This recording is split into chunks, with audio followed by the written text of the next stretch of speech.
A former footballer who was a professional with a taste for expensive things supplied drugs and guns to criminals across the country.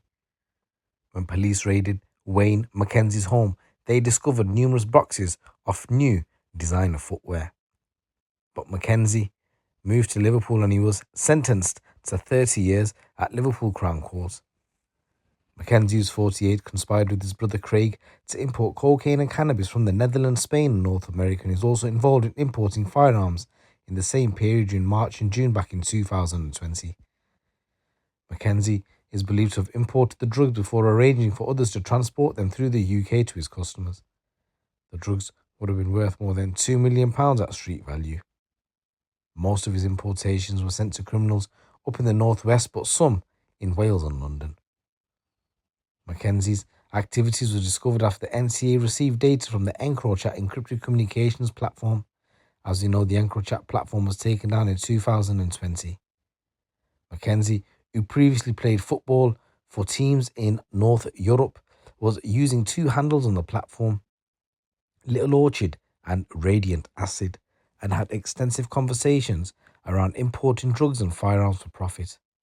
In one conversation discussing smuggling a gun into the UK in chemical waste, McKenzie stated that the last firearm he imported was stole straight to kids in London.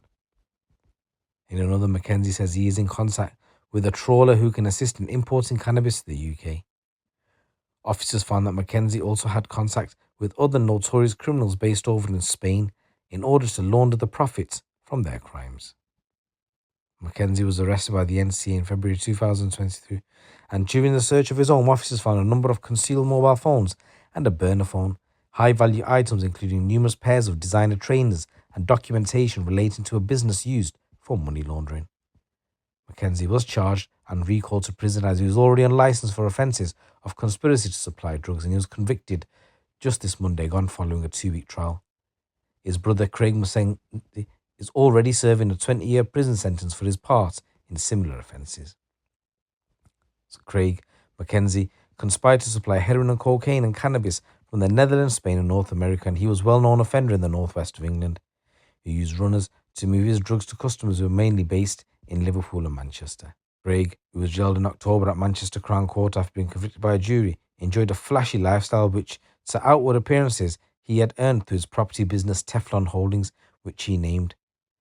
Despite only having a declared income of around £33,000, he wore a £250,000 Richard Mille watch, drove a brand new X5, and when officers raided his house, they also found £128,000 worth of designer goods and £33,000 in cash. Investigators went through 11,000 messages between Craig McKenzie's desert handle and his conspirators going from March 2020 to June 2020, and they showed that Craig, who was acquitted of murder in December 2011, had established close ties with prolific, wanted international criminals, and these relationships brought him access to other criminal conspiracies unfolding in the UK and overseas. McKenzie was convicted of conspiracy to supply 45 kilos of cocaine, 14 kilos of heroin with a joint street value of £5 million, and £60,000 of cash. In 2020, McKenzie also laundered approximately £400,000. He had 18 separate convictions from 26 offences, starting in 1996 when he was convicted of robbery at the age of 13 and is accused of murdering Amran Khan, who was 29 years old, over a heroin debt in 2009, but was cleared after telling a jury he had nothing to do with drugs and was a car dealer. 2 co-accused were convicted of the murder. The ops manager over at the NCA, Dean Wallbank, said Wayne McKenzie was prolific in trafficking both drugs and firearms, selling them onto gangs and laundering them for proceeds. The NCA operations manager, Dean Wallbank, said Wayne McKenzie was prolific in trafficking both drugs and firearms, selling them onto gangs and laundering the profits through notorious criminals without concern. He said our investigation has dismantled this family crime group which brought harm to the streets of the UK, and those streets are safer with him behind bars. He said the NCA will continue to target those involved in the most serious forms of offending, protecting the public from organised criminals. The judge described McKenzie's offending as very serious and said it brought misery and destitution to local communities. So guys, this is a new story coming from the Northwest. Guys, in this next story, a killer identified by a single fingerprint has been jailed after attempting to evade justice. Liban Ali was tracked across the UK by Met detectives after stabbing 44-year-old Andre Foster in a flat in Kilburn in December 2022. Ali later admitted stabbing Andre in the neck during a fight between the pair, but initially attempted to evade police by leaving London immediately after the killing. A murder investigation was quickly launched, and despite leaving the flat as Andre lay bleeding, Ali was tracked down and arrested just 3 days later by a team of Met officers. He had tried to escape to Nottingham, where he had an associate, but his journey via public transport was pieced together using CCTV and his location successfully pinpointed. Also crucial to the identification of Ali as the likely killer was fast-time forensic work on a single fingerprint lifted from a sink in the bathroom of the Kilburn address. Because Ali was known to police having previous multiple drugs and weapon-related convictions, the fingerprint showed a match to Ali when searched in the police database. 26th of December 2022, he was charged with murder.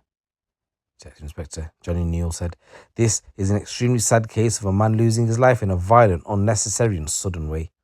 Ali accepted that he killed Andre in self-defense and also admits a range of other offences.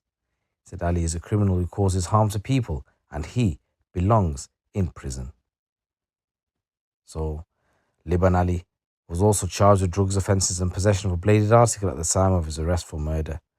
And taking everything into consideration, he was sentenced to 13 years imprisonment. So it's the 9 years for manslaughter, 4 years for the 2 counts of supplying Class A drugs, and possession of an offensive weapon in relation to a separate matter.